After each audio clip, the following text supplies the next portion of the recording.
Hi everybody, நான் உங்கள் Shiva. Welcome to our channel. இன்றைய காணொலியில் தமிழ்நாட்டினுடைய மானாமதுரை அப்படிங்கிற அந்த பகுதியில் நடந்த ஒரு அதிபயங்கர அமானுஷ திகில் சம்பவத்தை தாங்க முழுமையாக பார்க்க போகிறோம். இந்த சம்பவத்தில் ஒரு அப்பாவி இளம்பெண் துர்மரணமடைந்த பின்பு நடந்த திகில் நிகழ்வு தாங்க இந்த நிகழ்வு. ஸோ இன்றைய காணொலியும் கொஞ்சம் கூட சுவாரஸ்யம் மற்றும் த்ரில்லிங் குறையாமல் நீங்கள் அப்படியே எதிர்பார்க்கலாங்க. இதுபோன்று உங்களுடைய வாழ்க்கையிலும் ஏதாவது திகில் சம்பவம் நடந்துருச்சுன்னா இந்த மின்னஞ்சல் மூலியமாக அதை ஷேர் பண்ணலாங்க. ஒருவேளை மின்னஞ்சலில் டைப் பண்ணுறது கஷ்டமாக இருந்துச்சு அப்படின்னா நம்ம சேனலினோட இன்ஸ்டாகிராம் லிங்கை கீழே டிஸ்கிரிப்ஷனில் கொடுத்துருக்கேங்க. அதில் போய் ஃபாலோ பண்ணிவிட்டு வாய்ஸ் நோட்டாக கூட ஷேர் பண்ணலாங்க. இது வரைக்கும் நம்ம சேனலை நீங்கள் சப்ஸ்கிரைப் பண்ணாமல் பார்த்துட்டு இருந்தாலும் சரி, புதிய பார்வையாளராக இருந்தாலும் சரி, வீடியோக்கு கீழே இருக்கக்கூடிய சப்ஸ்கிரைப் பட்டன் மற்றும் பெல் ஐக்கான் இரண்டையுமே கிளிக் பண்ணிடுங்க. நம்ம ஷோக்குள்ளே போலாம். இந்த அமானுஷ சம்பவம் நான் ஆல்ரெடி சொன்ன மாதிரி தமிழ்நாட்டினுடைய மானாமதுரை அப்படிங்கிற அந்த பகுதியிலிருந்து ஒரு 7 கிலோமீட்டர் தொலைவில் உள்ள ஒரு அழகிய கிராமத்தில் 2002 காலகட்டத்தில் நடந்த திகில் நிகழ்வு தாங்க இந்த நிகழ்வு. இந்த சம்பவத்தை நம்மளுக்கு மின்னஞ்சல் மூலியமாக ஷேர் பண்ணது செந்தில் அப்படிங்கிற நம்ம சேனலினுடைய சப்ஸ்கிரைபருங்க. இந்த சம்பவம் இவருக்கு நடந்ததா அப்படின்னு சொல்லி பார்த்தா 2002 காலகட்டத்தில் இவருடைய நண்பருக்கு நடந்த திகில் சம்பவம் தாங்க இந்த சம்பவம். அப்படி என்ன நடந்துச்சு அப்படின்னு சொல்லி பார்த்தா 2002 காலகட்டத்தில் மானாமதுரையிலிருந்து ஒரு 7 கிலோமீட்டர் தள்ளியில் ஒரு அழகிய கிராமத்தில் தான் இந்த செந்தில் மற்றும் அவருடைய நண்பரான துரை 2 பேரும் வாழ்ந்துட்டு இருக்காங்க. இவங்க சிறு வயதிலிருந்தே உற்ற நண்பர்கள் அப்படின்னு சொல்லலாங்க. அது மட்டும் இல்லாமல் இவங்க 2 பேருக்குமே 2002 காலகட்டத்தில் கல்யாண வயது இருந்திருக்குங்க. 25 வயது தோராயமாக இருந்திருக்கு. இந்த செந்தில் அப்படிங்கிற நபருடைய நண்பனுடைய பெயர் துரை அப்படின்னு சொல்லி சொன்னோம் இல்லையா. அவருடைய குடும்பத்தை பற்றி சொல்லணும் அப்படின்னா அவங்களுடைய குடும்பத்தில் மொத்தம் 5 பேருங்க. இவர் அப்புறம் இவருடைய தம்பி தங்கச்சி ஒருத்தங்க இருக்காங்க. அம்மா அப்பாவோடு அந்த கிராமத்தில் வாழ்ந்துட்டு இருக்காங்க. பரம்பரையாக பூர்வீக சொத்து இருக்கக்கூடிய காரணத்தினால கொஞ்சம் வசதியோடு தான் இந்த துரையினுடைய குடும்பம் இருந்திருக்குங்க. அது மட்டும் இல்லாமல் துரையினுடைய அப்பா கொஞ்சம் முரடன் அப்படின்னு சொல்லாங்க. அது மட்டும் இல்லாமல் துரையினுடைய அப்பா மகன்கள் வந்து கல்யாண வயதில் இருந்தாலும் கூட தன்னுடைய உடம்பை கட்டமைப்போடு நல்ல ரவுடி மாதிரி தாங்க இருந்திருக்காரு. அப்படி இருக்கும்போது இந்த துரையினுடைய தங்கச்சிக்கு ஒரு திருமண ஏற்பாடை முடிச்சுட்டு அதற்கடுத்து துரைக்கு திருமணத்தை நடத்தலாம் அப்படின்னு சொல்லிட்டு அவங்களுடைய அப்பா முடிவெடுக்கிறாருங்க. அவர் நினைச்ச மாதிரியே துரையினுடைய தங்கச்சிக்கு ஒரு நல்ல குடும்பத்தில் கல்யாணம் பண்ணி கொடுத்துட்றாங்க. அதற்கடுத்து துரையினுடைய கல்யாணத்திற்கான ஏற்பாடு பண்ணலாம் அப்படின்னு சொல்லிட்டு அவங்களுடைய குடும்பத்தார் முடிவெடுக்கிறாங்க. அந்த நேரத்தில் துரையினுடைய அப்பாவுக்கு ஒரு சின்ன செய்தி ஒன்று காதுகளில் ஒலிக்க ஆரம்பிக்குதுங்க.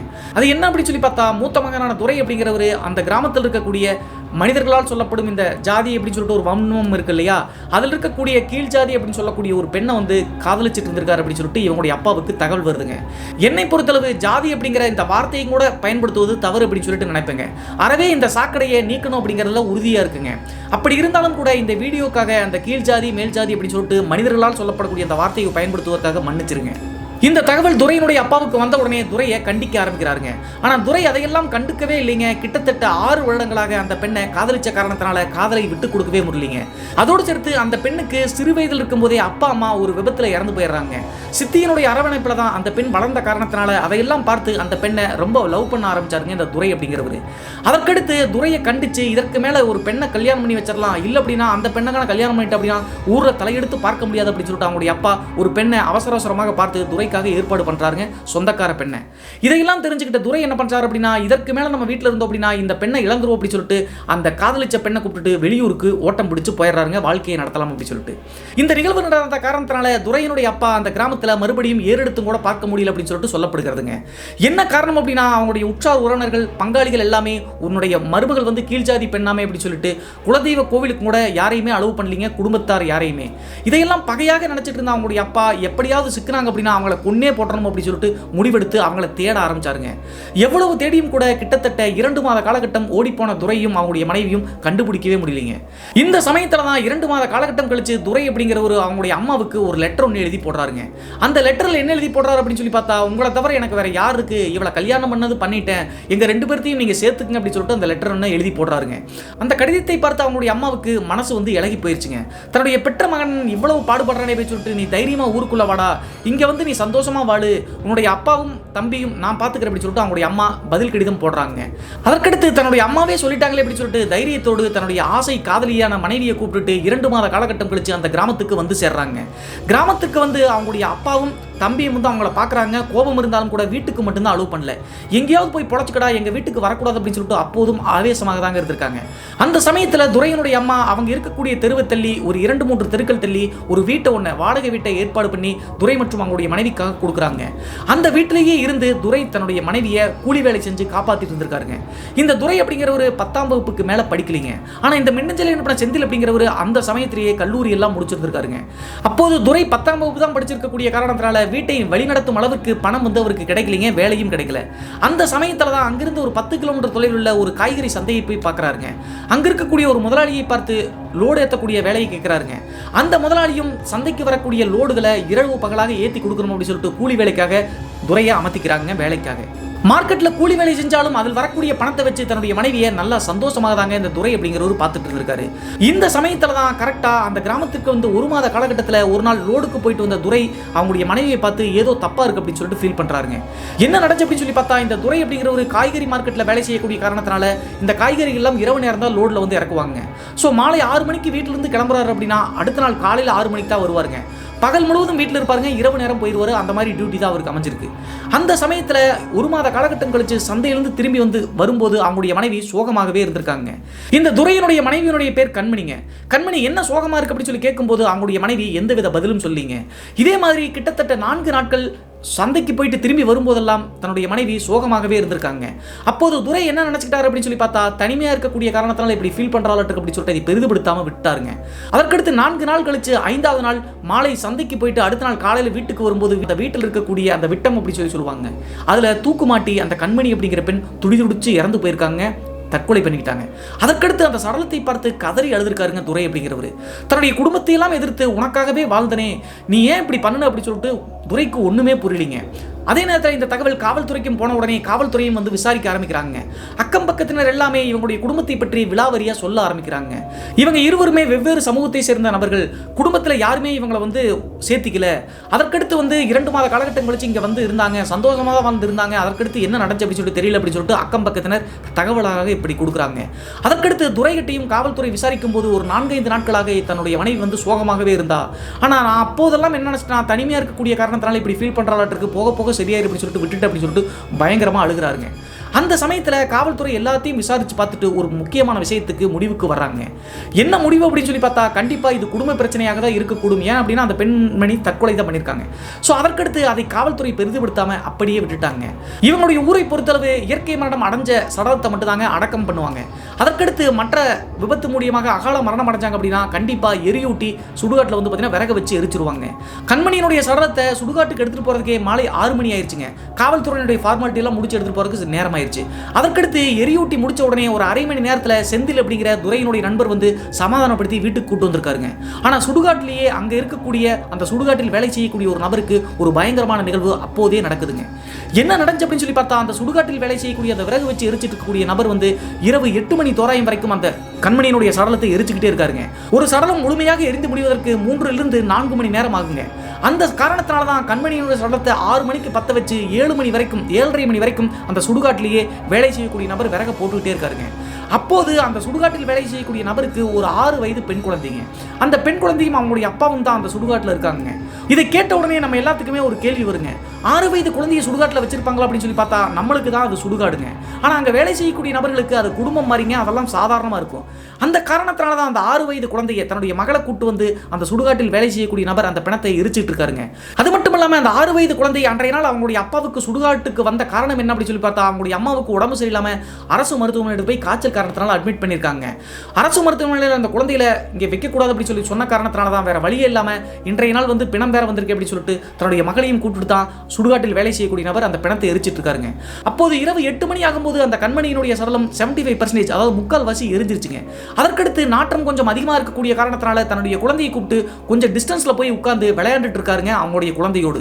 சரி, முழுமையாக எரிகிறதுக்கு ஒரு 9 மணி ஆயிரும், அப்புறம் போலாம் அப்படின்னு சொல்லிட்டு அந்த சமயத்தில் தான் அந்த 6 வயது குழந்தை திடீர்னு இந்த பிணம் எரிஞ்சிட்டு இருக்கக்கூடிய இடத்தை பார்த்து, அப்பா அங்கே பாருப்பா அப்படின்னு சொல்லிட்டு கை காமிக்கிறாங்க. அதை பார்த்த உடனே அந்த சுடுகாட்டில் வேலை செய்யக்கூடிய நபர் நேராக போயிட்டு அந்த பிணம் வந்து அப்படியே எந்திரிச்சு உட்கார்ந்துருக்கிற மாதிரி உட்கார்ந்துருக்குங்க விறகுல. இது சாதாரண விஷயம் தாங்க. ஒரு மனிதனுடைய உடம்பை நெருப்புல வந்து மூட்டும் போது திடீர்னு கை கால்கள் தூக்குவதும் இந்த நெஞ்செலும்பெல்லாம் வெடிக்கும் போது எந்திரிச்சு நிற்கிறதும் சாதாரண விஷயம் தாங்க. அதற்கடுத்து பயப்படாதமா அப்படின்னு சொல்லிட்டு அந்த சடலத்தை வந்து கட்டையால் வச்சு அடிச்சு மறுபடியும் தீய மூட்டிட்டு தன்னுடைய மகள்கிட்ட வந்து விளையாண்டுட்டு இருந்திருக்காருங்க அந்த சுடுகாட்டில் வேலை செய்யக்கூடிய நபர். அப்படி இருக்கும்போது மறுபடியும் ஒரு 10 நிமிடத்தில் அந்த பெண் குழந்தை அதே இடத்த கை காமிக்குதுங்க. கை காமிக்கிறது மட்டும் இல்லாமல் அந்த பிணமெரிஞ்சிட்டு இருக்கக்கூடிய இடத்த பார்த்து அங்கே பாருப்பா ஒரு அக்கா நிற்கிறாங்க அப்படின்னு சொல்லிட்டு அந்த குழந்தை சொல்லுதுங்க. இந்நேரத்துக்கு சுடுகாட்டுக்கு ஒரு பெண்மணி வந்திருக்காங்களோ அப்படின்னு சொல்லிட்டு டக்குன்னு அங்கே திரும்பி பார்க்கும்போது இவருக்கு பெரிய அதிர்ச்சிங்க. இந்த சுடுகாட்டில் வேலை செய்யக்கூடிய நபருக்கு என்ன ஆச்சு அப்படின்னு சொல்லி பார்த்தா அந்த சடலத்துக்கு பக்கத்திலேயே தலைமேட்டுக்கு பக்கத்திலேயே நெருப்பெரிஞ்சிட்டு இருக்கக்கூடிய இடத்துல அந்த ஆத்மா அந்த பெண்ணினுடைய ஆத்மா நின்று அழுதுட்டு இருக்குங்க. இந்த காட்சியை அந்த குழந்தையும் பார்க்குறாங்க, அவங்களுடைய அப்பாவும் பார்க்குறாங்க. அதற்கடுத்து அதை பார்த்த உடனே இந்த நபர் கொஞ்சம் சுதாரிச்சுக்கிட்டாருங்க. இதெல்லாம் அடிக்கடி சாதாரணமாக நடக்கக்கூடிய காரணத்தினால சுடுகாட்டில் வேலை செய்யக்கூடியவங்களுக்கு இதெல்லாம் சாதாரணம் தாங்க. அந்த சமயத்தில் தன்னுடைய குழந்தைக்கான பயந்துடக்கூடாது அப்படின்னு சொல்லிட்டு அந்த குழந்தையை தூக்கிட்டு நம்ம வீட்டுக்கு போயிடலாமா அப்படின்னு சொல்லிட்டு கொஞ்சம் சுற்றி வந்து அந்த பிணமறியக்கூடிய இடத்தை விட்டு சுற்றி வந்து சுடுகாட்டுக்கு வெளியே நடந்து போயிட்டு இருக்காங்க. அப்படி நடந்து போயிட்டு இருக்கும்போது இன்னும் ஒரு பயங்கரமான நிகழ்வு மறுபடியும் அவங்களுக்கு நடக்குதுங்க. என்ன நடந்துச்சு அப்படின்னு சொல்லி பார்த்தா தன்னுடைய 6 வயது குழந்தைய கையை பிடிச்சிட்டு அப்படியே கூட்டிட்டு அவங்களுடைய வீட்டை நோக்கி போயிட்டு இருக்காருங்க. இந்த நபருடைய வீடு ஊருக்கு கொஞ்சம் ஒதுக்குப்புறமா தாங்க இருக்கு. அது மட்டும் இல்லாமல் கிராமம் அப்படிங்கிற காரணத்தினால கொஞ்சம் பசுமையான ஒற்றையடி பாதை மாதிரி தாங்க இருக்கும். அந்த ஒத்தையடி பாதையில் தன்னுடைய 6 வயது குழந்தைய கையை பிடிச்சி கூப்பிட்டுட்டே அந்த குடிசையை நோக்கி போயிட்டு இருக்கும்போது கொஞ்ச நேரத்திலேயே இன்னொரு பயங்கரமான காட்சி இவங்களுக்கு நடக்குதுங்க. அந்த காட்சி என்ன அப்படின்னு சொல்லி பார்த்தா இவங்க 2 பேரும் நடந்து போயிட்டு இருக்காங்க இல்லையா, இவங்களுக்கு பின்னாடி யாரோ பின்னோக்கி நடந்து வர மாதிரியே இந்த நபருக்கு ஃபீல் ஆகுதுங்க. அந்த சமயத்தில் இந்த நபர் அந்த குழந்தைகிட்ட பாப்பா திரும்பி பாத்திராத அப்படின்னு சொல்லிட்டு கையை பிடிச்சிட்டு வேக வேகமாக நடக்க ஆரம்பிக்கிறாருங்க. குழந்தைகள் எப்போதுமே எதை செய்யக்கூடாது அப்படின்னு சொல்லி சொல்கிறோமோ அதை செய்யுங்க. அவங்களுடைய அப்பா அப்படி சொன்ன உடனே டக்குன்னு திரும்பி பார்த்துருதுங்க. திரும்பி பார்த்த அடுத்தனுடைய அந்த குழந்தை வந்து அங்கேயே சம்பளம் போட்டு உட்காந்துக்குச்சுங்க. என்ன பாப்பா ஆச்சு அப்படின்னு சொல்லிட்டு அந்த குழந்தையை தூக்க முயற்சி செய்யறாருங்க. ஆனால் இவரால் ஒரு அடி கூட நகர்த்த முடியலைங்க. அதற்கடுத்து கையை பிடிச்சி வா வாப்பா அப்படின்னு சொல்லிட்டு இழுக்கிறாருங்க. அந்த குழந்தை நகரவே இல்லைங்க. அந்த நேரத்திலேயே இவருக்கு புரிஞ்சிருச்சுங்க தன்னுடைய குழந்தையினுடைய உடம்பை அந்த ஆன்மா ஆக்கிரமிச்சிருச்சு அப்படின்னு சொல்லிட்டு அந்த குழந்தையின் முன்னாடி முட்டி போட்டு யாருமா நீ அப்படி சொல்லிட்டு அழுதுகிட்டே கேட்கிறாருங்க, என் குழந்தையை விட்டுரு அப்படி சொல்லிட்டு. அந்த நேரத்தில் அந்த குழந்தை என்ன சொல்லுது அப்படின்னு சொல்லி பார்த்தா அண்ணா எனக்கு ஒரு உதவி செய்கிறீங்களாண்ணா அப்படின்னு சொல்லிட்டு அந்த குழந்தைய அவங்களுடைய அப்பா கிட்ட சொல்லுதுங்க. அப்போதே புரிஞ்சிருச்சுங்க அந்த பெண்மணியினுடைய உடம்புல நாம நினைச்ச மாதிரி அந்த ஆன்மா இறங்கிருச்சு அப்படின்னு சொல்லிட்டு. சரி என்னதான் சொல்லுது அப்படின்னு சொல்லிட்டு என்னமா சொல்லுமா அப்படின்னு சொல்லி கேட்கும்போது அண்ணா நீங்க தான் எனக்கு உதவி செய்யணும், நான் சாதாரணமாக சாகலை, என்னை கொன்னுட்டாங்க அப்படின்னு சொல்லிட்டு அந்த பெண்மணிக்கு கண்மணிக்கு நடந்த அநியாயம் எல்லாத்தையுமே அந்த சுடுகாட்டில் வேலை செய்யக்கூடிய நபர்கிட்ட அந்த குழந்தையின் மூலியமாக அந்த ஆன்மா அப்படியே சொல்லிடுதுங்க. அதையெல்லாம் கேட்ட அந்த நபர் மிரண்டே போயிட்டாருங்க. என்ன நடந்திருக்கு, அந்த குழந்தை என்ன சொல்லுச்சு அப்படிங்கிறத இந்த வீடியோவை முழுமையாக பார்க்கும்போது உங்களுக்கே புரியுங்க. அதற்கடுத்து இந்த நபர் நான் கண்டிப்பாக சொல்லிடுறேமா, ஆனால் எங்களை இப்போ இந்த பாடுபடுத்தாத, நாங்கள் இந்த வேலையிலேயே இருக்கோம், என்னுடைய குழந்தையை விட்டு அப்படி சொல்லி சொல்லும்போது அந்த ஆன்மா என்ன சொல்லுது அப்படின்னா உங்களுடைய குழந்தையினுடைய உடம்புல நான் மறுபடியும் வரமாட்டேன், நான் சத்தியமே பண்ணுறேன், இந்த ஒரு தகவலை மட்டும் என்னுடைய கணவர்கிட்ட நீங்கள் சொல்லிட்டீங்கன்னா போதும் அப்படி சொல்லிட்டு அந்த குழந்தையை அங்கேயே மயக்கம் போட்டு விழுந்துருச்சுங்க. அதற்கடுத்து மயக்கம் போட்டு விழுந்த குழந்தையை தூக்கும் போது அப்படியே காற்று மாதிரி ரொம்ப லேசாக இருந்திருக்குங்க. தூக்கி தோளில் போட்டு வேக வேகமாக வீட்டுக்கு வந்து சேர்ந்துட்டாருங்க. வீட்டுக்கு வந்த பின்பு அந்த குழந்தையினுடைய முகத்தில் தண்ணியை தெளிச்ச உடனே அந்த குழந்தை நார்மல் ஆயிடுச்சுங்க. அந்த குழந்தைக்கு என்ன நடச்சுனே தெரியல. அதற்கடுத்து இந்த சுடுகாட்டில் வேலை செய்யக்கூடிய நபருக்கு இருக்கக்கூடிய பெரிய கேள்வி என்ன அப்படின்னா அந்த ஆத்மா சொல்வதையெல்லாம் போய் கணவர்கிட்ட சொன்னா நம்புவாரா நம்ப மாட்டாரா அப்படின்னு சொல்லிட்டு யோசிச்சுக்கிட்டே இருந்திருக்காருங்க. அது மட்டும் இல்லாமல் இந்த மாதிரி ஆன்மாக்கள் நிறைய இவர்கிட்ட வந்து கம்யூனிகேட் பண்ணுங்க, நம்ம எல்லாத்தையுமே போய் சொல்லிட்டு இருந்தா நம்மளுக்கு பிரச்சனை தான் ஆகும் அப்படின்னு சொல்லிட்டு அதை சொல்லாமே அவருடைய கணவர்கிட்ட சொல்லாமையே அப்படியே விட்டுட்டாருங்க. அதே நேரத்தில் தன்னுடைய மனைவி இழந்த துரை அப்படிங்கிற ஒரு பைத்தியம் முடிச்ச மாதிரி அந்த வாடகை வீட்டிலேயே மனைவியை நினைச்சு அழுதுகிட்டே இருந்திருக்காருங்க. என்ன நடந்துச்சு அப்படின்னு சொல்லி பார்த்தா துரை தன்னுடைய மனைவி இறந்த பின்பும் அவங்களுடைய வீட்டுக்கு அப்பா அம்மா இருக்கக்கூடிய வீட்டுக்கு போயிருக்காருங்க. அப்போதும் தன்னுடைய பங்காளிகள் எல்லாமே குலதெய்வ கோயிலுக்கே வரக்கூடாதுன்னு சொல்லிட்டாங்களே அப்படின்னு சொல்லிட்டு நீ செத்தாலும் என் வீட்டுக்கு வரக்கூடாது அப்படின்னு சொல்லிட்டு அவங்களுடைய அப்பா அடிச்சு துரத்திடுறாருங்க துரைய. அந்த காரணத்தினால தான் வேற வழி இல்லாம தன்னுடைய மனைவி உயிரோடு இருக்கும்போது எந்த வீட்டில் வாழ்ந்தாரோ அந்த வீட்டிலேயே நினைவுகளோடு அந்த 10 நாட்கள் இருந்திருக்காருங்க. 10 நாள் கழிச்சு காலையில் ஒரு 5:30 மணி 6 மணி துறையமாக இருக்குங்க. வீட்டுக்கு வந்து துரையினுடைய நண்பரான செந்தில், இந்த மின்னஞ்சல் நண்பர் இருக்கார் இல்லையா, இவர் வேக வேகமாக துரையை வந்து எழுப்புறாருங்க. என்னடா ஆச்சு அப்படின்னு சொல்லி கேட்கும்போது வாடா ஒரு இடத்துக்கு போகணும் அப்படின்னு சொல்லிட்டு துரையை கூப்பிட்டு வேக வேகமாக கூட்டிட்டு போறாருங்க. எங்கடா கூட்டிட்டு போறாரு அப்படின்னு சொல்லி பார்த்தா பக்கத்தில் இருக்கக்கூடிய அரசு மருத்துவமனைக்கு தாங்க இந்த செந்தில் அப்படிங்கிறவர் துரையை கூட்டிட்டு வராரு. தீக்காயங்கள் ஏற்பட்டு நோயாளிகளாக வரக்கூடிய நபர்களை எடுத்துட்டு போய் மருத்துவம் பார்க்கக்கூடிய ஒரு பிரிவுக்கு போய் பார்க்கும்போது அந்த பிரிவினுடைய கடைசி பெட்டில் வந்து தன்னுடைய தம்பி ஒருத்தர் இருக்காருன்னு சொன்ன இல்லையா துரைக்கு, அவர் வந்து 80% வெந்து போய் அந்த பெட்டில் படுக்க வச்சிருக்காங்க வாழை இலை போட்டு. அதை பார்த்த உடனே துரை வந்து பயங்கரமா அழுக ஆரம்பிச்சிட்டாருங்க. ஏற்கனவே 10 நாளைக்கு முன்னாடி தன்னுடைய மனைவி இறந்து போயிட்டாங்க. இப்போ தம்பி வந்து இப்படி வெந்து போய் உயிருக்கு போராடி கிடக்குறானே அப்படின்னு சொல்லிட்டு தம்பியை பிடிச்சி பக்கத்தில் போய் அழுகிறாருங்க. தம்பி மேலே இந்த துரைக்கு ரொம்ப பாசம் அதிகம் அப்படின்னே சொல்லலாங்க. தம்பி கிட்ட என்னடா ஆச்சு அப்படின்னு சொல்லி கேட்கும்போது அவர் சொல்ல ட்ரை பண்ணுறாருங்க, ஆனால் பேசவே முடியல. அந்த நேரத்தில் அவங்களுடைய அப்பா துரையை பிடிச்சி கண்டமேனிக்கு அடிக்க ஆரம்பிச்சிட்டாருங்க மருத்துவமனையிலேயே. அதற்கடுத்து அங்கே இருக்கக்கூடிய நபர்கள் எல்லாம் சமாதானப்படுத்தி பிரித்து கொண்டு வரும்போது அவங்களுடைய அம்மாவை பார்த்து துரை கேட்குறாருங்க, தம்பிக்கு என்னாச்சு, இதெல்லாம் எப்படி நடந்துச்சு அப்படின்னு சொல்லி கேட்கும்போது அவங்களுடைய அம்மா அழுதுகிட்டே சொல்கிறாங்க, காலையில் ஒரு 5:30 மணி தோராயமாக இருக்கும்போது நானும் அப்பாவும் தூங்கிட்டு இருந்தோம். திடீர்னு வீட்டுக்குள்ள மண்ணெண்ணெய் வாசம் அடிச்சு என்னடா ஆச்சு அப்படின்னு சொல்லிட்டு முடிச்சு பார்க்கறதுக்குள்ள கிச்சனுக்குள்ள போய் தன்னுடைய தம்பி தலை முழுவதும் மண்ணெண்ணெயை ஊற்றி பற்ற வச்சுக்கிட்டான். எதற்காக பற்ற வச்சான்னு தெரியல அப்படின்னு சொல்லிட்டு அவங்களுடைய அம்மா ஓன்னு அழுகுறாங்க. ஆக்சுவலாக என்ன நடந்துச்சு அப்படின்னு சொல்லி பார்த்தா அவங்களுடைய தம்பியும் தன்னிலை மறந்து தான், அவருக்கும் எந்த பிரச்சனையும் இல்லை, தானாக மண்ணெண்ணெய் ஊற்றி தான் ஃபுல்லாக வந்து பற்ற வச்சுட்டு இப்போ உயிருக்கு போராடிட்டு இருக்காரு. அதற்கான காரணம் என்னமோ அப்படிங்கிறது இந்த வீடியோ முழுமையாக பாருங்க. இதையெல்லாம் கேட்டு முடிச்சுட்டு அப்பா அடித்தாலும் பரவாயில்ல, தம்பி கிட்ட போய் நான் என்னன்னு கேட்குறேன் அப்படின்னு சொல்லிட்டு வேகமாக தம்பி பக்கத்தில் போய் நின்றுட்டு அழுதுட்டு இருக்காருங்க. தம்பி வந்து பேசவே முடியல, ட்ரை பண்ணுறாரு, ஏன்னா 80% வெந்து போச்சு. அந்த சமயத்தில் தான் இவங்க இருக்கக்கூடிய பெட்டில் இருந்து ஒரு 5 பெட்டு தள்ளிங்க 5 வயசு 6 வயசு குழந்தைங்க குழம்பு வந்து சுடு குழம்பு இருக்க மாட்டேங்குது. அவங்களுடைய அப்பா அம்மா இல்லாத போது மேலே ஊற்றிக்கிட்டு உடம்பெல்லாம் வெந்து போச்சு அந்த குழந்தைக்கு. அந்த குழந்தை நல்லா தாங்க இருக்கு. அந்த குழந்தையை பார்ப்பதற்காக ஒரு நபர் வந்து அங்கே நிற்கிறாருங்க. அந்த குழந்தையை பார்த்துக்கிட்டே அந்த நபர் யார் அப்படி சொல்லி பார்த்தா இஸ்லாம் மதத்தை சேர்ந்த ஒரு வயதான நபருங்க. அந்த குழந்தையை பார்த்து முடிச்சுட்டு அந்த நபர் வந்து வெளியே கிளம்பும் போது நேராக துரை பக்கத்தில் வராருங்க. துரை பக்கத்தில் வந்து நின்றுக்கிட்டு இந்த தம்பி வந்து படுத்து கிடக்கிறாரு இல்லையா, சடலம் மாதிரி இன்னும் உயிர் இருக்கு, அவருடைய தலைமேட்டை நோக்கி வெற்று இடத்தை உத்து பார்த்துக்கிட்டே இருக்காருங்க அந்த இஸ்லாம் மதத்தை சேர்ந்த அந்த வயதானவர். அதற்கடுத்து அந்த துரை அப்படிங்கிற நபரை சமாதானப்படுத்தி கொஞ்சம் வெளியே வாப்பா அவங்ககிட்ட பேசணும் அப்படின்னு சொல்லிட்டு அந்த நபர் கூட்டிட்டு போறாருங்க. உன்னுடைய தம்பிக்கு என்ன நடந்துச்சு, எப்படி இதெல்லாம் ஆச்சு அப்படின்னு சொல்லி கேட்கும்போது துரை வந்து என்னன்னே தெரியல, அவனுக்கு எந்தவித பிரச்சனையும் இல்லை, மண்ணெண்ணெய் ஊற்றி கொளுத்திட்டா அப்படின்னு சொல்லி சொல்றாங்க. அந்த நேரத்தில் தான் அந்த இஸ்லாம் மதத்தை சேர்ந்த தர்காவிலிருந்து வரக்கூடிய ஊழியர், அவர் தர்கா ஊழியர்னே பேர் வச்சுக்கலாம், அந்த தர்கா ஊழியர் துரை கிட்ட சொல்ல ஆரம்பிக்கிறாருங்க. நான் அந்த குழந்தை பக்கத்தில் நின்று பார்த்துட்டே இருக்கும்போது உன்னுடைய தம்பியினுடைய அந்த பாடிக்கு பக்கத்துலேயே, அதாவது உயிர் தான் இருக்குது பாடினே வச்சுக்கலாமே, அவருக்கு பக்கத்திலேயே ஒரு ஆக்ரோஷமான ஒரு பெண்மணியினுடைய ஆன்மாவை பார்த்தேன். நான் தர்காவில் வேலை செய்யக்கூடிய காரணத்தினால அந்த ஆன்மாக்களை என்னால் தத்ரூபமாக பார்க்க முடியும். அந்த ஆன்மா வந்து உன்னுடைய தம்பியை பார்த்துக்கிட்டே வந்து ஆக்ரோஷமாகுது, அதே நேரத்தில் நீ அழுகிறத பார்த்துட்டு நார்மல் ஆகுது, அதாவது அதுவும் அழுக ஆரம்பிக்குது அப்படின்னு சொல்லிட்டு இப்படி சொல்கிறாருங்க. இதெல்லாம் காதில் கேட்டாலும் கூட துரை வந்து அதை பெரிதுபடுத்தாமல் தன்னுடைய தம்பிக்கு இப்படி ஆயிடுச்சு அப்படின்னு சொல்லிட்டு யோசிச்சுக்கிட்டே இருக்காருங்க. அந்த நேரத்தில் தான் அந்த தர்கா ஊழியர் இன்னொரு விஷயத்தை கேட்டிருக்காருங்க. உன்னுடைய தம்பிக்கு மட்டும்தான் இப்படி ஆச்சா, உன்னுடைய வீட்டில் வேற ஏதாவது மரணங்கள் நடந்துச்சு அப்படின்னு சொல்லிட்டு அந்த தர்கா ஊழியர் கேட்குறாருங்க. அதை கேட்ட உடனே துரை நார்மலாகி இவர் சொல்வதில் ஏதோ உண்மை இருக்குது அப்படின்னு சொல்லிட்டு, ஆமாங்க 10 நாளைக்கு முன்னாடி என்னுடைய மனைவி இறந்து போயிட்டாங்க, காதலிச்சு கல்யாணம் பண்ணிட்டேன், குடும்பத்தை எடுத்து 10 நாளைக்கு முன்னாடி தூக்கு போட்டு இறந்துட்டாங்க அப்படின்னு சொல்லி சொன்ன உடனே அந்த நபர் வேகமாக எனக்கு ஒரு உதவி செய்ய அப்படின்னு சொல்லிட்டு தர்கா ஊழியர் மறுபடியும் கேட்குறாருங்க. சரி என்ன செய்யணும் சொல்லுங்க அப்படின்னு சொல்லி கேட்கும்போது, உன்னுடைய மனைவி இறந்து போன அந்த வீட்டுக்கு என்ன கூட்டு போ அப்படின்னு சொல்லிட்டு அந்த தர்கா ஊழியர் சொல்றாருங்க. இவர் சொல்வதில் ஏதோ உண்மை இருக்கு, தன்னுடைய தம்பி திடீர்னு தீப்பத்தை வச்சுக்கிட்டு தன்னுடைய மனைவி செத்ததெல்லாம் பார்த்தா தப்பா இருக்கு அப்படின்னு சொல்லிட்டு அவர் சொன்ன மாதிரியே வீட்டுக்கு கூட்டிட்டு போறாருங்க. வீட்டுக்குள்ள போய் அந்த தர்கா ஊழியர் வந்து வீட்டை சுத்தி முத்தியும் பார்க்கறாருங்க. பார்த்துட்டு உங்களுடைய மனைவி பயன்படுத்தின ஏதாவது துணி இருந்தால் எனக்கு கொஞ்சம் கொடுங்க அப்படின்னு சொல்லி கேட்குறாருங்க. அந்த சமயத்தில் அவங்களுடைய மனைவி பயன்படுத்தின ஏதோ ஒரு சுடிதாரினுடைய துணியை வந்து கட் பண்ணி அவர் கையில் கொடுக்குறாருங்க. அப்போது உன்னுடைய மனைவியினுடைய ஃபோட்டோ ஏதாவது இருக்கா அப்படின்னு சொல்லி கேட்கும்போது அந்த வீட்டிலேயே வந்து அவங்க 2 பேரும் சேர்ந்து எடுத்த ஒரு ஃபோட்டோவை வந்து கை காமிக்கிறாருங்க துரை அப்படிங்கிறவர். அந்த ஃபோட்டோவை பார்த்த உடனே தர்கா ஊழியருக்கு புரிஞ்சிருச்சுங்க என்ன நடந்துச்சு அப்படின்னு சொல்லி பார்த்தா, ஹாஸ்பிட்டலில் அந்த தீயில வெந்து போய் படுத்திருக்கக்கூடிய உயிருக்கு போராடிக்கக்கூடிய நபர்கிட்ட ஆக்ரோஷமாக ஒரு ஆன்மாவை பார்த்தேன்னு சொன்னாங்க இல்லையா, அந்த ஆன்மா வேற எந்த ஆன்மாவும் கிடையாதுங்க, துரையினுடைய மனைவியினுடைய ஆன்மா தாங்க. அந்த ஃபோட்டோவை பார்த்த உடனே கண்டுபிடிச்சிட்டாரு. வேகமாக துரையை கூப்பிட்டு நீங்கள் தர்கா வரைக்கும் வாங்க, அப்போது தான் உங்களுடைய வீட்டில் வந்து துர்மரணங்களை தடுக்க முடியும், உங்களுடைய தம்பி வந்து கண்டிப்பாக இறந்துருவான், அது மட்டும் இல்லாமல் உங்களுடைய அப்பா அம்மாவையும் காப்பாற்றணும் அப்படின்னா தர்காவுக்கு நீங்கள் வரணும் அப்படின்னு சொல்லிட்டு இப்படி சொல்கிறாருங்க. பயந்து போன துரை அப்படிங்கிறவர் தன்னுடைய நண்பரான செந்திலையும் கூப்பிட்டு நேராக 3 பேரும் தர்காவுக்கு போய் சேர்றாங்க. தர்காவுக்கு போன உடனே அங்கே அந்த பெண்மணியினுடைய துணி கொண்டு வந்தாங்க இல்லையா, அந்த துணியை ஒரு தண்ணியில் வச்சு பூஜை பண்ண ஆரம்பிச்சிட்டாருங்க அந்த தர்கா ஊழியர். பூஜை பண்ணிட்டே இருக்கும்போது திடீர்னு ஒரு நபரினுடைய உடம்புல அந்த கண்மணி அப்படிங்கிற துரையினுடைய மனைவியினுடைய ஆன்மா இறங்குதுங்க. அது யார் உடம்புல அப்படின்னு சொல்லி பார்த்தா துரையினுடைய உடம்புல தாங்க இறங்குது. இப்போது அங்கே இருக்கக்கூடியது துரையினுடைய நண்பர் செந்தில் இருக்கார் இல்லையா, அவரும் கூட தான் வந்திருக்காரு. அவர் வந்து நின்று பார்த்துக்கிட்டே இருக்காருங்க. துரையினுடைய உடம்புல இறங்கின கண்மணியினுடைய ஆன்மா எல்லா விஷயங்களையும் அந்த தர்கா ஊழியர் முன்னாடி பேச ஆரம்பிக்குதுங்க. என்ன சொல்லுது அப்படின்னு சொல்லி பார்த்தா, அந்த பெண் சாதாரணமாக சாகலிங்க, அந்த பெண்ணை வலுக்கட்டாயப்படுத்தி கொன்று அதற்கடுத்து தான் தற்கொலை மாதிரி செட்டப் பண்ணியிருக்காங்க. ஆக்சுவலாக என்ன நடந்திருக்கு அப்படின்னா, அந்த பெண்ணை வந்து கொன்னது அவங்களுடைய தம்பியும் அவங்களுடைய அப்பாவும் சேர்ந்துதாங்க.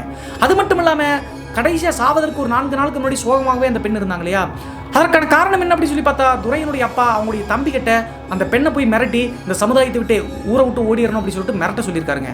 ஆனால் அப்படி போனால் அவங்களுடைய தம்பி என்ன பண்ணியிருக்காரு அப்படின்னா, அங்கே போய் இந்த பெண்ணினுடைய அழகுல மயங்கி அந்த பெண்ணை மிஸ்யூஸ் பண்ண, அதாவது அண்ணின்னு கூட பார்க்காம, அண்ணி அப்படிங்கிறவர் தாய்க்கு சமம், அவங்ககிட்ட தப்பாக நடக்க இந்த நபர் ட்ரை பண்ணியிருக்காருங்க. துரையினுடைய தம்பி இப்போ தீயில வந்து படுத்திருக்காரு இல்லையா அந்த நபர். இந்த நிகழ்வு அனைத்தையும் துரையினுடைய உடம்புல இருந்தே அந்த ஆன்மா அப்படியே சொல்லுதுங்க.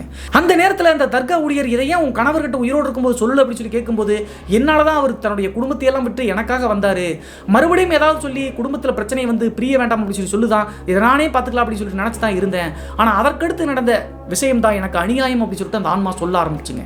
2-3 முறை அவங்களுடைய அண்ணன் இல்லாத சந்தைக்கு போன டைம் பார்த்து இந்த பெண்ணை வந்து மிரட்டிட்டு இருந்த டைம் எல்லாம் அபியூஸ் பண்ண பார்த்துருக்காருங்க. இப்படி இருக்கும்போது அந்த பெண் இறந்து போன முந்தைய நாள் இரவு 11 மணி தோராயமாக அந்த ஏரியாவில் எல்லாமே தூங்குனதுக்கு பின்னாடி அவங்களுடைய அப்பா துரையினுடைய அப்பாவே வீட்டுக்கு வந்திருக்காருங்க. வீட்டுக்கு தன்னுடைய மாமனார் முதல் முறையாக வந்த காரணத்தினால நம்மளுடைய குடும்பம் ஒன்று சேர்ந்துரும் அப்படின்னு சொல்லிட்டு வேகமாக அவங்களுடைய மாமனாருடைய கால்களை பிடிச்சி அழுதுருக்காங்க. துரையினுடைய அப்பா கால்களில் அந்த பெண்மணி, மாமா நாங்கள் என்ன மாமா தப்பு பண்ண, எங்களை சேர்த்துக்கு மாமா அப்படின்னு சொல்லிட்டு பேசிகிட்டே இருக்கும்போது திடீர்னு துரையினுடைய அப்பா வந்து கொஞ்சம் கட்டுடம் போடு இருக்கக்கூடிய நபர் தான் அப்படின்னு சொல்லி சொன்னோம் இல்லையா, அவர் என்ன பண்ணுறாருன்னா அந்த பெண்ணினுடைய வாயில் துணியை வச்சு அமுத்தி அந்த பெண்ணினுடைய கைகளை கட்டி போட்டு அங்கேயே வந்து மூச்சு முட்டை வச்சு அந்த பெண்மணியை அமுத்தி கொல்ல பார்த்துருக்காங்க. இந்த நிகழ்வு நடந்துகிட்டே இருக்கும்போது வீட்டுக்குள்ள மறுபடியும் துரையினுடைய தம்பி என்ட்ராகிறாங்க. இவனாவது காப்பாற்றுவான் அப்படி சொல்லி பார்க்கும்போது 2 பேரும் சேர்ந்து தான் அந்த பெண்ணை மூச்சு திணற கொன்று கடைசியாக வந்து யாருக்கும் தெரியாமல் செட்டப் பண்ணுற மாதிரி தற்கொலை மாதிரி அந்த சடலத்தை வந்து தூக்குல தொங்க விட்டுருக்காங்க. இந்த நிகழ்வுகள் அனைத்தையும் அப்படியே துரையினுடைய வாயினாலேயே அந்த ஆன்மா கண்மணியினுடைய ஆன்மா அப்படியே சொல்லுதுங்க. இந்த விஷயம் எல்லாத்தையுமே அந்த ஆன்மா சொல்லிட்டே இருக்கும்போது தர்கா ஊழியர் அப்படியே ஆப்போசிட்டாக அந்த ஆன்மாவுக்கு எதிராக திரும்பிட்டாருங்க. அவருடைய கடமை என்ன அப்படின்னா, ஆன்மாக்கள் வந்து மற்ற மனிதர்களை வந்து பழி வாங்கக்கூடாது அப்படிங்கிறதுல தீர்க்கமாக இருப்பாங்க. உனக்கு நடந்தது அநியாயம் தான், அந்த நபர் செத்தால் பரவாயில்ல, இன்னொரு நபர் துரையினுடைய அப்பாவை கொல்ல விட மாட்டேன், கண்டிப்பாக நீ என்னுடைய கட்டுக்குள்ளே வரணும் அப்படின்னு சொல்லிட்டு பூஜைகளை மறுபடியும் தர்கா ஊழியர் பண்ண ஆரம்பிக்கிறாங்க. அதை பார்த்து செந்தில் வந்து எவ்வளவோ சொல்லியும் கூட அந்த ஆன்மாவை விட்டுருங்க, அவனை கொண்டுட்டும் அப்படின்னு சொல்லிட்டு எவ்வளவோ சொல்லியும் கூட தர்கா ஊழியர் இது என்னுடைய கடமை அப்படின்னு சொல்லிட்டு அந்த ஆன்மாவை கட்டுக்குள்ளே கொண்டு வந்துடுறாருங்க. அதற்கடுத்து கட்டுக்குள்ளே கொண்டு வந்த ஆன்மாவை அந்த தர்காவில் இருக்கக்கூடிய புனித தீர்த்தம் அப்படின்னு சொல்லுவாங்க. தர்கா அப்படிங்கிறது தெரிஞ்சுக்கங்க, இஸ்லாம் மதத்தில் ஏதாவது தெய்வீகமான நபர்கள் ரொம்ப பெரியவங்க யாராவது இறந்து போயிட்டாங்க அப்படின்னா அவங்களுடைய சமாதியை வந்து அந்த அமைச்சு அதில் கட்டக்கூடிய கட்டிடத்துக்கு பேர் தான் தர்கா. பள்ளிவாசல் அப்படிங்கிறது அல்லாவை நினச்சி பிரேயர் பண்ணக்கூடிய இடம். ஸோ இந்த தர்காவிலையும் ஒரு ஜீவசமாதி, நல்ல தெய்வீகமான ஒரு நபருடைய ஜீவசமாதி மாதிரி இருக்குங்க. அந்த சமாதியில் அந்த ஆன்மாவை கட்டுப்படுத்தின அந்த புனித தண்ணீர் எடுத்து போய் 3 நாட்கள் இங்கே பூஜை பண்ணணும். 3 நாள் கழிச்சு இந்த குடுவையில் இருக்கக்கூடிய தண்ணீர் எடுத்து போய் ஓடுற ஆற்றுல விட்டுட்டோம் அப்படின்னா அந்த ஆன்மா செயலிழந்து போயிடும் அப்படின்னு சொல்லிட்டு இந்த தர்கா ஊழியர் சொல்ல ஆரம்பிக்கிறாருங்க. அது மட்டும் இல்லாமல் இந்த தர்கா ஊழியர் நண்பனான செந்தில்கிட்ட என்ன சொல்கிறார் அப்படின்னு சொல்லி பார்த்தா, ஏற்கனவே நிறைய இழந்துட்டான், மறுபடியும் இந்த ஆன்மா சொன்ன விஷயங்கள்லாம் நம்ம சொன்னோம் அப்படின்னா அவனுக்கு வந்து பைத்தியமே பிடிச்சிரும், இந்த விஷயத்தை அவங்ககிட்ட சொல்ல வேண்டாம், தானாக தெரிஞ்சுக்கிட்டா போதும் அப்படின்னு சொல்லிட்டு அந்த தர்கா ஊழியர் அவனுடைய நன்மைக்காக தான் சொல்கிறேன் அப்படின்னு சொல்லிட்டு செந்தில் கிட்ட புரிய வைக்கிறாருங்க. செந்திலும் தன்னுடைய நண்பன் வந்து மயக்கம் தெரிஞ்சு எந்திரிச்சு பின்பு என்ன ஆச்சு அப்படின்னு சொல்லி கேட்குறாருங்க. எதுவுமே சொல்லல. அந்த நேரத்தில் அந்த தர்கா ஊழியர், உன்னுடைய மனைவியினுடைய ஆன்மா வந்து மோட்சத்துக்கு போக முடியாமல் கஷ்டப்பட்டு இருந்துச்சு, அதனால அதை கட்டுப்பாட்டுக்குள்ள வச்சு 3 நாள் பூஜையில் வைக்கிறேன், 3 நாள் கழிச்சு ஆத்து தண்ணியில் விட்டு அப்படின்னா அது மோட்சத்திற்கு போயிடும், கண்டிப்பாக அதை செய்யணும் அப்படின்னு சொல்லிட்டு சொல்லி முடிச்சிடறாருங்க. அந்த ஆன்மாவுக்கு நடந்த கொடுமைகளை யாருமே எதுவும் சொல்ல, செந்திலும் சொல்ல, அந்த தர்கா ஊழியரும் சொல்லல. அதற்கடுத்து தர்காவிலிருந்து துரை மற்றும் செந்தில் கிளம்பும்போது அந்த தர்கா ஊழியர் இன்னொரு விஷயத்தை துரை கிட்ட கேட்கிறாருங்க. அந்த பெண்மணியினுடைய சடலத்தை தகனம் செஞ்சு அந்த சாம்பலை எடுத்து ஆத்துல கரைச்சிங்களா அப்படின்னு சொல்லிட்டு மறுபடியும் கேள்வி கேட்கிறாருங்க. இல்ல சாமி, நான் துக்கத்தில் இருந்த காரணத்தினால அவையெல்லாம் செய்யல அப்படின்னு சொல்லிட்டு துரை அழுதுகிட்டே சொல்றாருங்க. இருந்தாலும் பரவாயில்ல, 10 நாளைக்கு வந்து அந்த சாம்பலை வந்து தகனம் செஞ்ச சாம்பலை சுடுகாட்டில் வந்து சேவ் பண்ணி வச்சுருப்பாங்க, நீங்கள் போய் வாங்கிட்டு வந்து அதையும் கொண்டு வந்து கொடுத்துட்டு போயிருங்க தர்காவில், இந்த புனித தண்ணியோட அதையும் வச்சு நான் பூஜை பண்ணிடுறேன் அப்படின்னு சொல்லியிருக்காருங்க. அந்த காரணத்தினால துரையும் செந்திலும் நேராக சுடுகாட்டை நோக்கி போகிறாங்க. சுடுகாட்டினுடைய வெளியிலேயே செந்தில் வந்து நின்றுட்டாருங்க. என்ன காரணம் அப்படின்னா, சுடுகாட்டுக்குள்ளே போனால் வீட்டில் போய் குளிக்கணும் அப்படிங்கிற காரணத்தினால நான் இங்கே வெயிட் பண்ணுறேன், நீ போய் சாம்பலை வாங்கிட்டு வந்துரு அப்படின்னு சொல்லிட்டு துரை மட்டும் உள்ளே போகிறாருங்க. சுடுகாட்டுக்குள்ளே போன உடனே துரை வந்து அங்கே இருக்கக்கூடிய சுடுகாட்டு ஊழியரை பார்த்து அந்த சாம்பலை கேட்குறாருங்க. ஏன் சாமி இவ்வளோ நாள் விட்டுட்டீங்க அப்படின்னு சொல்லிட்டு அந்த சாம்பலை எடுத்து கையில் கொடுக்கும்போது துரை வந்து அந்த சாம்பலை பார்த்து பயங்கரமாக அழுதுருக்காருங்க. அந்த நேரத்தில் ஏன் சாமி அழுகிறீங்க, எல்லாருமே ஒரு நாள் சாக தான் கூடும் அப்படின்னு சொல்லிட்டு இந்த சுடுகாட்டு ஊழியர் அப்படியே சொல்கிறாருங்க. அவரும் வந்து அவங்களுடைய மகளுக்கு உடம்புல வந்து சொன்னதை சொல்லவே இல்லை, சொன்னால் தப்பாக நினச்சிக்குவாங்க அப்படின்னு சொல்லிட்டு. அந்த நேரத்தில் துரை தன்னிலை மறந்து ஒரு விஷயத்தை சொல்லிடுறாருங்க. 10 நாளைக்கு முன்னாடி என்னுடைய மனைவி செத்து போயிட்டா, இப்போது என்னுடைய தம்பி வந்து உயிருக்கு போராடி வந்து தீய பற்ற வச்சுட்டு ஹாஸ்பிட்டலில் படுத்து கிடக்கிறா அப்படின்னு சொல்லி சொன்ன உடனே அந்த சுடுகாட்டு ஊழியருக்கு பயங்கர கோபம் வந்துருச்சுங்க. என்ன கோபம் அப்படின்னு சொல்லி பார்த்தா, அவன் சாகட்டு சாமி, விட்டு சாமி அப்படின்னு சொல்லிட்டு அந்த சுடுகாட்டு ஊழியர் இப்படியே சொல்கிறாருங்க. சொன்ன உடனே சாம்பலை கீழே வச்சுட்டு சுடுகாட்டு ஊழியருடைய சட்டையை பிடிச்சி துரை குளுக்க ஆரம்பிச்சிட்டாருங்க. என்னுடைய தம்பி சாகட்டும் அப்படி நீ எப்படா சொல்லலாம் அப்படின்னு சொல்லி கேட்ட உடனே நடந்த விஷயங்கள் அனைத்தையும் அப்படியே அந்த சுடுகாட்டு ஊழியர் சொல்லிட்டாருங்க. முதல் முறையாக தன்னுடைய 6 வயது குழந்தையினுடைய உடம்புல கண்மணியினுடைய ஆன்மா இறங்கி அன்றைய நாள் சொன்ன விஷயம் என்ன அப்படின்னு சொல்லி பார்த்தா, தர்காவில் செந்தில் முன்னாடி அந்த தர்கா ஊழியர் முன்னாடி என்ன சொல்லிச்சோ அப்படியே அந்த குழந்தையினுடைய உடம்புல சுடுகாட்டு ஊழியர்கிட்ட சொல்லியிருக்குங்க. தன்னை வந்து துரையினுடைய அப்பாவும் தம்பியும் சேர்ந்து தான் கொடுமைப்படுத்தி தூக்குல தங்க விட்டாங்க அப்படிங்கிறத அந்த 6 வயது குழந்தை மூலியமாக சுடுகாட்டு ஊழியர் சொல்கிறாருங்க. இதை அப்படியே துரைகிட்ட சொன்ன உடனே துரைக்கு பயங்கர கோபம் வந்துருச்சுங்க. அதற்கடுத்து வேகமாக அந்த சாம்பலோடு வெளியே ஓடி வந்த செந்திலை பார்த்து தன்னுடைய நண்பனை பிடிச்சி ரொம்ப திட்ட ஆரம்பித்து அழுதுகிட்டே கேட்குறாருங்க.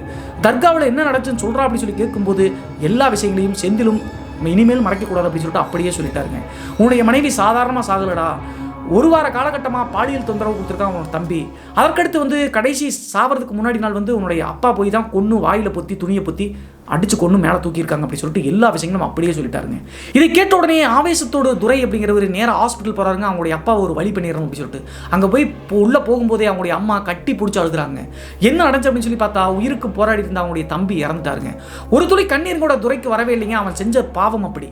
அந்த நேரத்தில் 3-4 நாட்கள் அவங்களுடைய தம்பியினுடைய சடலம் இறுதி சடங்கெல்லாம் முடிச்ச பின்பு அவங்களுடைய அப்பாவை போய் நேரடியாக கேள்வி கேட்குறாருங்க. அழுதுகிட்டே சட்டையை பிடிச்சி கொடுக்குறாரு. ரவுடி தோரணையில் இருக்கக்கூடிய அவங்களுடைய அப்பா துரையை எதிர்த்து அவரை பிடிச்சி அடியாக அடிச்சிட்டாருங்க. அது மட்டும் இல்லாமல் ஆமாடா அவன் பொண்டாட்டியை நானும் அவனும் சேர்த்து தான்டா கொண்டோம், இவளை கல்யாணம் பண்ண காரணத்தினால குலதெய்வம் கோயிலும் கூட விட மாட்டேங்கிறாங்க, இவளுக்குன்னு ஒரு வாரிசு வந்துருச்சு அப்படின்னா என்னுடைய குடும்பம் அதற்கு முன்னாடி எங்கே குலதெய்வ கோயிலுக்கே போக முடியாது, அதனால தான்டா அவளை கொன்னு அப்படி சொல்லிட்டு ஆவேசமாக அந்த ஹாஸ்பிட்டலே இப்படி சொல்கிறாருங்க. அதற்கடுத்து நொந்து போன துரை தன்னால் ஒன்றும் பண்ண முடியல அப்படின்னு சொல்லிட்டு நேராக தர்காவுக்கு வர்றாருங்க. தர்காவுக்கு வந்து அந்த புனித தண்ணிமாக இருக்கக்கூடிய தண்ணீரை கொடுங்க அப்படின்னு சொல்லிட்டு கேட்குறாருங்க துரை அப்படிங்கிறவர். என்ன காரணம் அப்படின்னா அந்த புனித தண்ணீரில் தான் ஆன்மாவை வச்சு அடைச்சி வச்சிருக்காங்க அப்படின்னு சொல்லிட்டு செந்தில் அப்படிங்கிற தன்னுடைய நண்பன் சொல்லிட்டான். அந்த ஆன்மானால தான் தன்னுடைய அப்பாவை பழி வாங்க முடியும் அப்படின்னு சொல்லிட்டு ஆவேசத்தில் அந்த தண்ணீரை கேட்டு தர்கா ஊழியர் தரவே மாட்டேங்கிறாருங்க. சரி நான் ஆற்றுல தான் எடுத்து போய் விட போகிறேன் அப்படின்னு சொல்லி கேட்ட உடனே 3-4 நாட்கள் ஆச்சு இல்லையா, தண்ணீர் எடுத்து போய் ஆற்ற தவிர வேறு எங்கேயும் விட்டுறாது அப்படின்னு சொல்லிட்டு சொல்லி தான் கொடுத்து விட்டுருக்காருங்க. அந்த குடுவையில் இருக்கக்கூடிய தண்ணீரோடு அந்த கண்மணியுடைய ஆத்மா இருக்கு இல்லையா, அதை கொண்டு வந்து ஆற்றுல விடாமல் நேராக அவர் இருக்கக்கூடிய வாடகை வீட்டில் அப்போ வரும்போது இரவு ஒரு 8 மணி தோராயமாக இருக்குங்க. அழுதுகிட்டே வாடகை வீட்டில் வந்து நீயாவது அதற்கு நியாயத்தை வாங்க அப்படின்னு சொல்லிட்டு அந்த தண்ணீரை வீட்டுக்குள்ளே விட்டுறாருங்க. அந்த சமயத்தில் துரை தன்னுடைய இறந்து போன கண்மணி அப்படிங்கிற மனைவியினுடைய ஆன்மாவை தத்ரூபமாக பார்த்தாருங்க. அந்த தண்ணீர் வெளியே போகவே ஒரு கரும்புகை மாறு அந்த வீட்டுக்குள்ளே அந்த கண்மணியினுடைய ஆன்மா ஆவேசமாக உலா வர்றதை தத்ரூபமாக பார்த்துருக்காருங்க. அதை பார்த்த பின்பு அவருக்கு என்ன நடச்சு அப்படின்னே தெரியலங்க. அன்னைக்கு நைட்டே அந்த இடத்துல மயக்கம் போட்டு விழுந்தாரா அல்லது தூங்கிட்டாரா அப்படின்னு தெரியல. காலையில் ஒரு 6 மணி தோராயமாக வீட்டுக்குள்ளே படுத்திருந்த துரையை வந்து தட்டி எழுப்புறாருங்க தன்னுடைய நண்பரான செந்தில் அப்படிங்கிறவர். என்னடா ஆச்சு அப்படின்னு சொல்லி கேட்கும்போது வாடா உன்னுடைய அப்பா இறந்துட்டார் அப்படின்னு சொல்லி சொல்கிறாங்க. அப்போதும் இவருக்கு சிரிப்பு தாங்க வந்திருக்கு. அந்த நபர் செத்தான், தன்னுடைய காதல் மனைவியை அநியாயமாக கொண்டுட்டானுங்க அப்படின்னு சொல்லிட்டு நினச்சிக்கிட்டு அந்த இளவுக்கும் கூட போகலிங்க, வெளியே தான் உட்காந்துட்டு இருக்காரு. அது மட்டும் இல்லாமல் இளைய மகன் வந்து இறந்துட்டார் இல்லையா, கொல்லி இவர் தான் வைக்கணும், ஆனால் இவர் வந்து கொல்லி வைக்கவே மாட்டேட்டாரவங்க. அதற்கடுத்து சித்தப்பா பையன் பெரியப்பா பையன் இருப்பாங்க இல்லையா உறவு முறையில், அவங்க தான் அந்த நபரினுடைய பாடிக்கு வந்து கொல்லியே வச்சுருந்துருக்காங்க. அவரும் எப்படி இறந்தார் அப்படின்னு சொல்லி பார்த்தா அன்றைய நாள் இரவு வந்து அந்த பையனுடைய இறுதி சடங்கெல்லாம் முடிச்சுட்டு டயர்டில் தூங்கிட்டு இருக்காங்க. காலையில் முழிச்சு பார்க்கும்போது அவங்களுடைய வீட்டில் இருக்கக்கூடிய விட்டத்தில் அவர் தூக்கு போட்டு இறந்துருக்காருங்க. அவர் எதற்காக இறந்தார் அப்படின்னு சொல்லிட்டு யோசிச்சு பார்க்கும்போது நம்மளுக்கு புரியுதுங்க, அவரையும் தன்னிலை மறந்து அந்த ஆன்மாவினுடைய வேலை காரணத்தினால தான் பொசஸ் பண்ணி அந்த நபரை கொண்டிருக்கு அப்படிங்கிறது புரிய ஆரம்பிச்சிருங்க. இந்த சம்பவத்தில் அந்த ஆன்மாவுக்கு நடந்த அநியாயத்தை அந்த ஆன்மாவே 2 பேர்த்தையும் பழிவாங்கி முடிச்சிருச்சு அப்படின்னு சொல்லிட்டு அவங்களுடைய அம்மாவும் ஒரு காலகட்டத்துக்கு மேலே அதை மறந்து மகனான இன்னொரு மகனான துரையை வந்து நல்லபடியாக 2 பேரும் வாழ்ந்து தாங்க இருக்காங்க. ஆனால் துரை அதற்கு பின்பு தற்போது வரைக்கும் கல்யாணம் பண்ணாமல் இப்போதும் உயிரோடு தான் அந்த ஊருக்குள்ளே இருக்காரு அப்படின்னு சொல்லிட்டு இந்த மின்னஞ்சல் அனுப்பின தன்னுடைய நண்பனுக்கு நடந்த நிகழ்வு அப்படின்னு சொல்லிட்டு செந்தில் அப்படிங்கிறவர் நம்மளுக்கு ஷேர் பண்ணியிருக்காருங்க. இந்த சம்பவத்திலையும் நாம தெரிஞ்சுக்க வேண்டியது என்ன அப்படின்னு சொல்லி பார்த்தா, இந்த ஜாதி அப்படிங்கிற கொடூரன் எப்போதான் அழிய போறானோ, இன்னும் எத்தனை உயிர்களை பழிவாங்க போறானோ அப்படின்னு சொல்லிட்டு தெரியலீங்க. இதையெல்லாம் தடுக்கணும் அப்படின்னா இளைய தலைமுறையாக இருக்கக்கூடிய நம்மளால மட்டும்தாங்க முடியும். ஜாதி அப்படிங்கிறத இந்த சாக்கடையை தூக்கி போட்டு மனிதம் அப்படிங்கிறத எப்போது போட்டுருக்கிறோமோ அப்போதான் இந்த சமுதாயம் நல்லபடியாக மேலே வரும் அப்படிங்கிறத புரிஞ்சுக்கணும் நண்பர்களே. இன்றைய காணொலி பற்றிய உங்களுடைய கருத்துக்களும் வரவேற்கப்படுகின்றன. மறக்காம கமெண்ட் பாக்ஸில் கமெண்ட் பண்ணுங்க. இது போன்று உங்களுடைய வாழ்க்கையிலும் ஏதாவது திகில் சம்பவம் நடந்துருச்சுன்னா இந்த மின்னஞ்சல் மூலியமாக அதை ஷேர் பண்ணலாங்க. ஒருவேளை மின்னஞ்சல் டைப் பண்ணுறது கஷ்டமாக இருந்துச்சு அப்படின்னா நம்ம சேனலினுடைய இன்ஸ்டாகிராம் லிங்கை கீழே டிஸ்கிரிப்ஷனில் கொடுத்துருக்கேங்க. அதில் போய் ஃபாலோ பண்ணிவிட்டு வாய்ஸ் நோட்டாக கூட ஷேர் பண்ணலாங்க. மீண்டும் ஒரு த்ரில்லிங்கான அமானுஷ்ய எபிசோடுடன் உங்களை சந்திக்கும் வரை நான் உங்கள் சிவா.